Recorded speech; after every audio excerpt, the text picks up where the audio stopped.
కూడా ఏ విధంగా అయితే నేను ఆరోహణుడై వెళ్ళిపోతున్నానో మొదటి రాకడలో వచ్చిన నేనే మరలా రెండవ రాకడలో రాజుగా, మొదటి రాకడలో బాలుడిగా వచ్చిన నేనే మరలా ఒక యవ్వనుడిగా వస్తాను.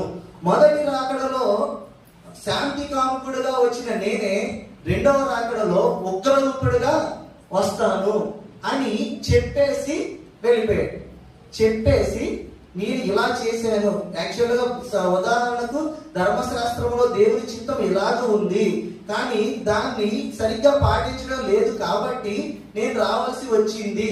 నేను వచ్చాను, పాటించాను, ధర్మశాస్త్రాన్ని కొట్టివేశాను, నూతన నిబంధన ఇచ్చాను, చాలా వరకు సరళతరం చేశాను. మీరు నా ఎదురుకు రావడానికి మార్గాన్ని అంతా నేను సిద్ధపరిచాను. నేను చెప్పిన రీతిలో మీరు నా వెనకాల ఫాలో అయిపోతూ వచ్చేయండి, లేదా నా పైన ఆనుకుని మీరు అలా ఉండిపోండి.